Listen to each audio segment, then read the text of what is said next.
बिस्मिल्लाहिर्रहमानिर्रहीम। आज का हमारा टॉपिक है ionisation energy.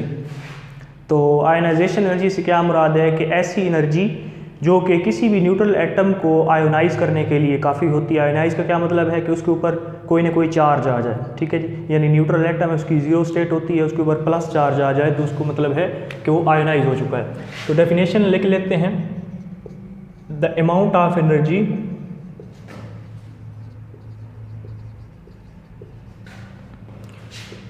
required to remove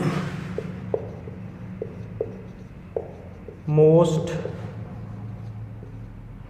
loosely bound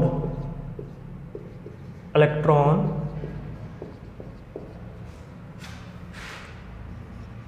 from valence shell of an atom, कि किसी भी of an atom in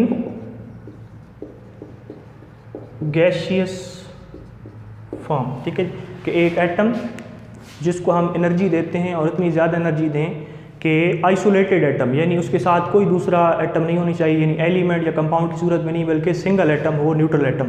तो उसको इतनी एनर्जी हम दें कि उसके आखिरी शेल में से इलेक्ट्रॉन जो है वो लूज़ हो जाए। फॉर एग्जांपल लिथियम है, एटॉमिक नंबर 3 है, तो ये दरमियान में न्यूक्लियस है, ये पहला शेल, ये दूसरा शेल, ठीक है। अच्छा, पहले शेल में 2 इलेक्ट्रॉन आ गए और दूसरे में 1 आ गया, ठीक है। अच्छा, तो ये जो एक शेल है, आखिरी आउटर मोस्ट शेल है, इसमें जो इलेक्ट्रॉन है उसको अगर हमने निकालना है तो हमें एनर्जी चाहिए और वो एनर्जी हम देंगे तो तब जाके वो इलेक्ट्रॉन निकलेगा, ठीक है जी। तो ये क्या हो जाएगा, इसके ऊपर पॉजिटिव चार्ज आ जाएगा, यानी ये लिथियम से जो है वो किस में कन्वर्ट हो जाएगा, लिथियम पॉजिटिव +1 इलेक्ट्रॉन, ठीक है जी। या अगर हम एग्जांपल दें सोडियम की, ठीक है, सोडियम की एग्जांपल फॉर एग्जांपल दे देते हैं। सोडियम एटॉमिक नंबर हमारे पास है 11, ठीक है जी। तो इसमें से जो है, इस सोडियम के एटम में से जब हम इलेक्ट्रॉन निकालते हैं तो क्या होता है, दरमियान में न्यूक्लियस आ गया, पहला शेल है, इसके अंदर 2 इलेक्ट्रॉन, ठीक है। पहले इलेक्ट्रॉनिक कन्फिगरेशन हम लिख लेते हैं 1s2 2s2 2p6 और 3s1, ठीक है। पहला शेल है, ये दूसरे शेल में आ गया हमारे पास 8 इलेक्ट्रॉन, ठीक है। और जो आउटर मोस्ट शेल है उसमें 1 इलेक्ट्रॉन आ गया, 2 8 और 1 11, ठीक है। अच्छा, अब ये जो इलेक्ट्रॉन है आउटर मोस्ट, इसको हमने निकालना है तो इसके लिए एनर्जी चाहिए हमें, ठीक है जी। और सोडियम को कैटाइन में तब्दील करने के लिए इसकी आयोनाइजेशन एनर्जी कितनी होती है, +496 किलो जूल पर मोल, ठीक है जी। यानी 496 किलो जूल पर मोल जब हम इसको एनर्जी देंगे तो ये क्या हो जाएगा, आयोनाइज हो जाएगा। यानी पहले सोडियम था तो इतनी एनर्जी हमने दी तो क्या हो गया, Na पॉजिटिव प्लस इलेक्ट्रॉन, ठीक है, +496 किलो जूल पर मोल, ठीक है। अच्छा, अब ऐसे एटम जिनके वैलेंस शेल में 1 इलेक्ट्रॉन होता है, ठीक है जी, तो उनकी जो आयोनाइजेशन एनर्जी वो क्या कहलाती है, first ionisation energy, first ionisation energy, ठीक है जी, क्योंकि 1 इलेक्ट्रॉन होता है, ठीक है जी। पहले ग्रुप वाले हैं उनकी आयोनाइजेशन फर्स्ट एनर्जी, ठीक है जी। अच्छा, अब दूसरे ग्रुप वाले जो हैं, फॉर एग्जांपल मैग्नीशियम की एग्जांपल हम लेते हैं, एटॉमिक नंबर 12 है, 1s2 2s2 2p6 और 3s2, ठीक है जी। दरमियान में न्यूक्लियस है हमारे पास, पहला शेल, दूसरा शेल, तीसरा शेल है, ठीक है जी। 2 इलेक्ट्रॉन, यहाँ पे 8 आ गए हमारे पास, और यहाँ पे 2 इलेक्ट्रॉन है, 1 और 2 इलेक्ट्रॉन इस तरह, ठीक है। अच्छा, अब 2 इलेक्ट्रॉन है वैलेंस शेल में, तो अब हम जो है इसकी जब इलेक्ट्रॉन इसका निकालेंगे तो इसके 2 इलेक्ट्रॉन निकल सकते हैं, ठीक है जी। एक इसकी फर्स्ट आयोनाइजेशन एनर्जी कहलाएगी मैग्नीशियम, इसको एनर्जी कितनी चाहिए, इसको एनर्जी हम देंगे 738 किलो जूल पर मोल, ठीक है जी, plus Mg positive +1 electron, 1 electron निकल गया, तो ये क्या कहलाएगी, फर्स्ट आयोनाइजेशन एनर्जी। लेकिन हमें पता है कि इसका दूसरा इलेक्ट्रॉन भी आखिरी शेल में मौजूद है, ठीक है जी। तो उस इलेक्ट्रॉन को भी निकालने के लिए हम जो है उससे ज़्यादा एनर्जी देंगे, Mg2 पॉजिटिव +1 इलेक्ट्रॉन। मैग्नीशियम जो है पहली आयनाइजेशन एनर्जी उसकी कितनी है जी हमारे पास 738 किलो जूल पर मोल। अच्छा, दूसरा इलेक्ट्रॉन, चूँकि वैलेंस शेल में 2 इलेक्ट्रॉन मौजूद हैं, दूसरा भी हमें अगर निकालना पड़ जाए तो दूसरे के लिए हम उससे ज़्यादा एनर्जी जो है हमें देनी पड़ेगी, और वो कितनी होगी 1450 किलो जूल पर मोल, और इसको हम क्या कहेंगे, सेकेंड आयोनाइजेशन एनर्जी। ठीक है जी।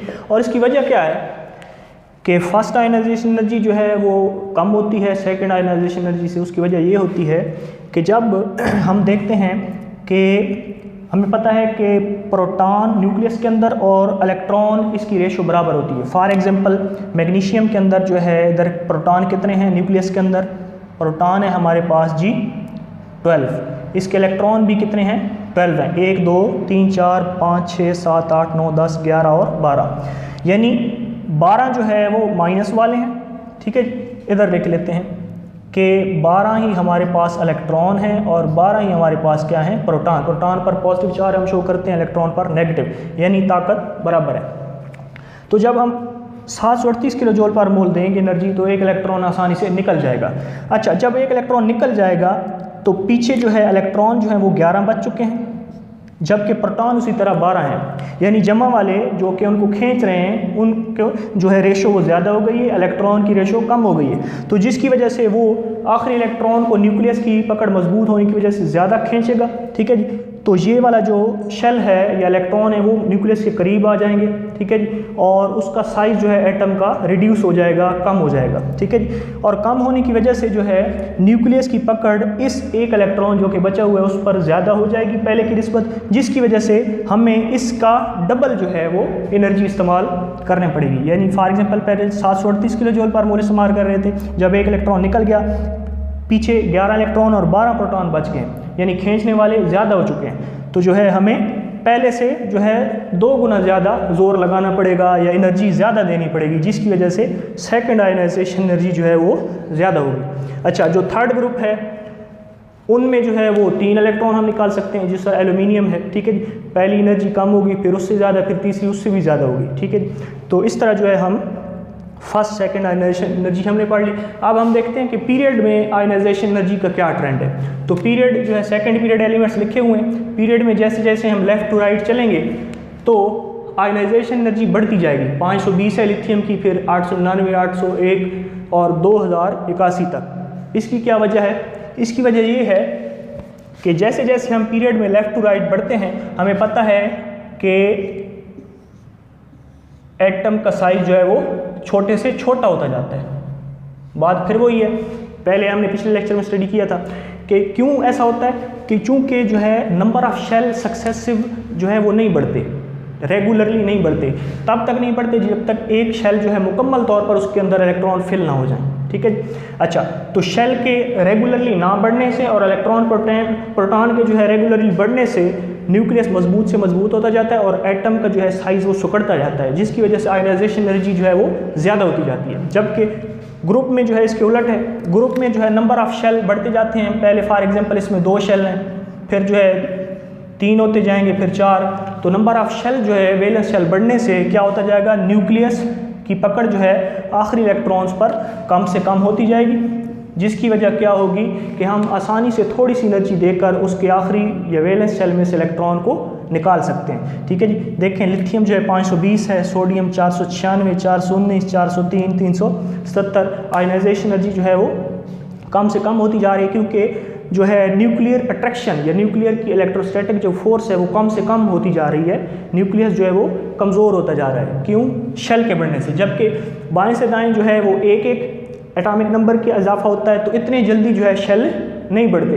कब तक? जब तक कि एक शेल मुकम्मल फिल ना हो जाए। फॉर एग्जांपल 2p है, तो 2p जो है आगे 2s या 3s नहीं आएगा। क्यों? क्योंकि 2p1, 2p2, 3, 4, जब तक 2p1, 2p2, 2p3, जब तक 2p6 मुकम्मल नहीं हो जाता तब तक जो है 3s नया शेल नहीं आएगा। ठीक है जी, तो इस वजह से जो है हम कहते हैं कि आयनाइजेशन एनर्जी बाएं से दाएं जो है इंक्रीज़ होती है और ऊपर से नीचे कम होती है। इंशाल्लाह नेक्स्ट लेक्चर में आपसे मिलेंगे। अल्लाह हाफ़िज़।